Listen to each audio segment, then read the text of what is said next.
Well, I don't know if past everybody's deadline tonight, probably.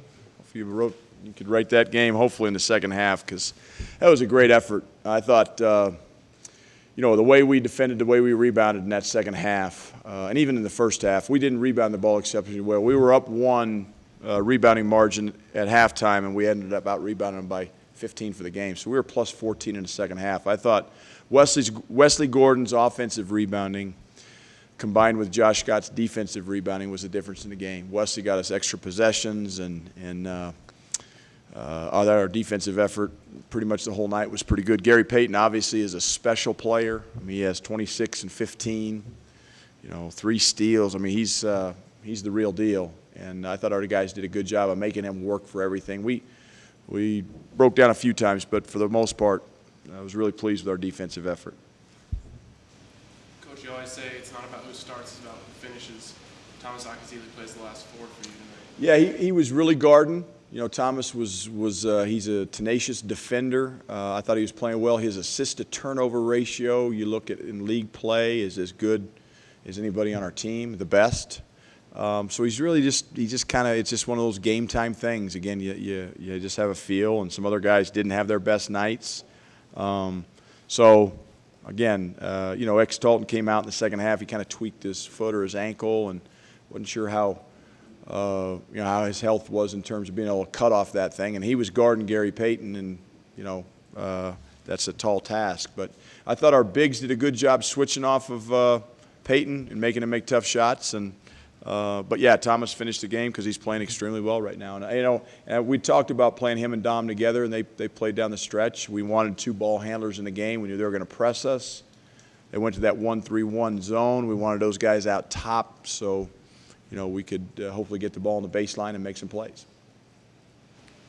Did you like how that 2-guard lineup played compared to the one you've been running with? Yeah. I mean, it was good tonight, and it was good. We could do it defensively based on the personnel, and there's certain teams it's going to be tough to play it because of the size thing. But no, I'm fine with the 2-guard lineup, and again, they're all guards. It's just Fletch and Josh Fortune and George are a little taller, but look, those 6 perimeter players. The bottom line is they're all going to have to play, and certain nights they're going to play better than others, and it's going to be up to us as coaches to decide who, night in and night out, needs to get those minutes, especially in the second half. And the more consistent that guys play, the more predictable it will be. The more inconsistent guys play, the less predictable it will be. And I just have to make those decisions. But we got 6 very capable players.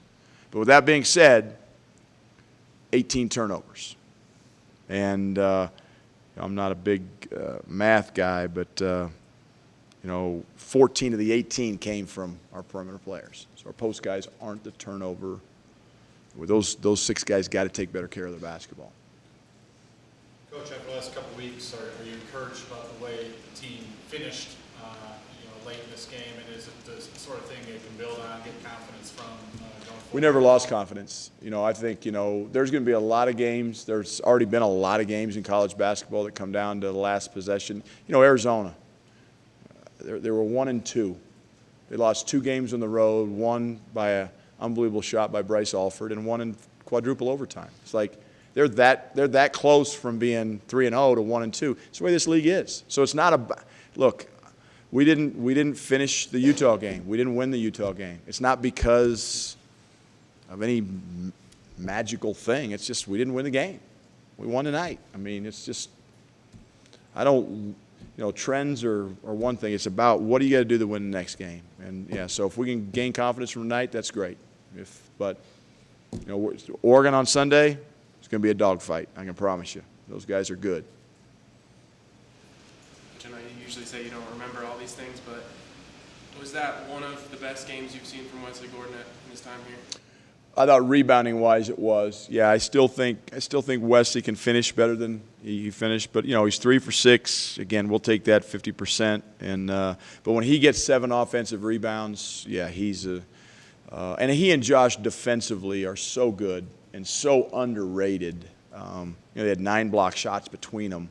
But yeah, Wesley's that kind of player. He can, again, one of the things we talked about after the Utah game to our players is, what do you do as a basketball player on this basketball team to help the team win that does not involve scoring?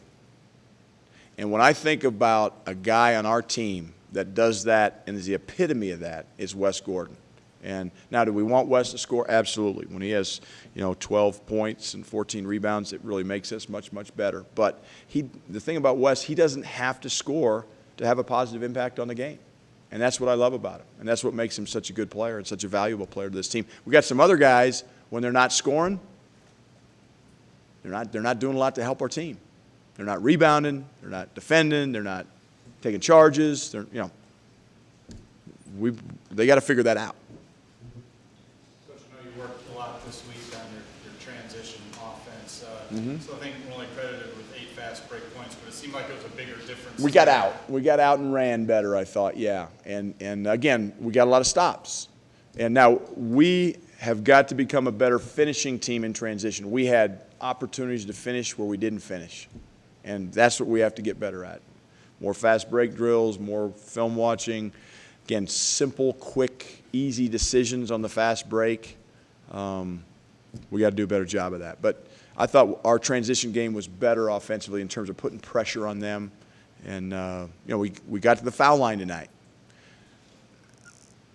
Really is hard for me as the coach to understand non-conference play, we're averaging 26 free throw attempts a game. Going into tonight's game in conference play, we're averaging 14.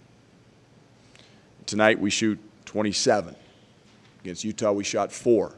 So every game's going to be a different game when it comes to that whistle, and we got to figure it out. And tonight we figured it out. We finished better. I thought Josh and Wes finished better in the paint, obviously, being 11 for 17 between the two of them. If they can continue to finish like that and get to the foul line, we're going to be pretty good.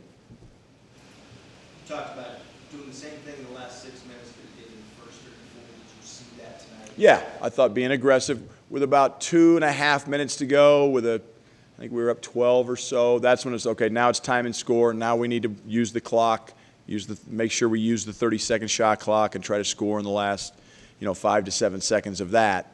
But up until that 2.5 minute mark, I wanted to continue to push, be aggressive, don't get tentative, and I thought our guys did a good job of that. In the run-up to this game, there was a lot of talk about start time and whether or not people were going to show up. What were your thoughts on the general public and the students? Students were awesome. I mean, at the beginning I was a little worried, but man, I came out at halftime and the thing was pretty full. I mean, it was great. And hopefully those students had a good enough time where they're going to want to come back on Sunday.